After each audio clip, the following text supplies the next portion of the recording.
আছো? সরি, একটু অকওয়ার্ড লাগতেছে। তারপর আহির ভাই এত করে বললো, না এসে পারলাম না। ভাই বসেন না, আপনি বসেন প্লিজ।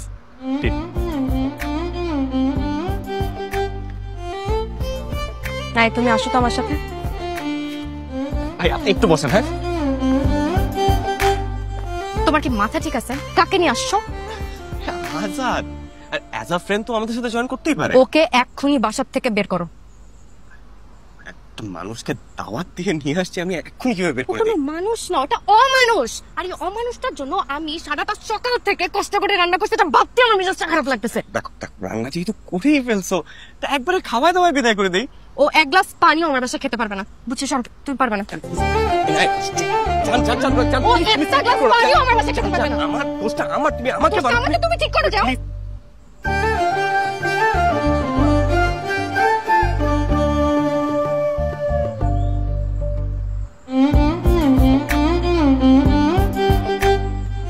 তুমি খাবা না?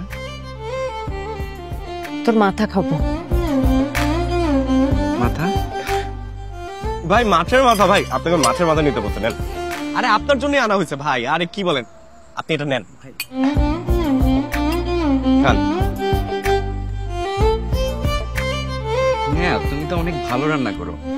আগে যদি জানতাম তুমি এত ভালো রান্না করো তাহলেও এতদিন আপনার বউ থাকতো।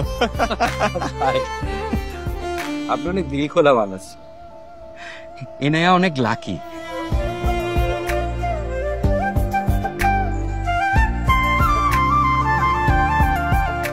ও আমি তো দই আনি নাই ভাই, আমি নিচে গিয়ে দইটা নিয়ে আসবে। ভাই কি দরকার, লাগবে না। আরে বসেন, আমি যাবো আর আসবো।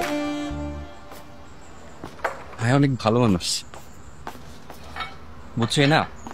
সেদিন তোমার হাতে মায়ের খাওয়ার পর অনেক আফসোস হচ্ছিল, কিন্তু এখন মনে হচ্ছে যে এত ভালো রান্না করতে পারে, তার হাতে 2-4টা থাপ্পড় খেলে কোনো অসুবিধা নাই। তুমি কি আমাকে এখনো মিস করো? মিস করি, তোরে ঘাড়ানোর জন্য মিস করি। সেদিন তোকে ঠিক মতন ঘাড়াইতে পারি নাই যে। কি বলতেছো এগুলা? কি বলতেছি? তুই আসছিস কেন আমার বাসায়? কে বলছে তোকে আসতে? তোমার হাজবেন্ডই তো আমাকে আসতে বললো। ও আমার হাজবেন্ড আসতে বলছে দেখে নাস্তে নাস্তে চলে আসবি? তোর কোনো কমন সেন্স নাই? ওই তো বললো তুমি এখন আমাকে অনেক মিস করো, রাতে লুকে লুকে আমার ছবি দেখো, কান্না করতে করতে বালিশ ভিজায় ফেলো। আমি তো তাই ভাবলাম যে একটু তোমার সাথে দেখা করি, তোমাকে একটু সান্ত্বনা দিই। তো মিস করা আমি ছুটাইতেছি, বটি নিয়ে আসতেছি, দাঁড়া। এই মালা, বটিটা দে তো। তোরে কাইটা কুচি কুচি কইরা তোকে সারা জীবনের জন্য আমি মিস করব। মালা, বটিটা দে। মাছের মাথা খাবি? বের হ বাসা থেকে।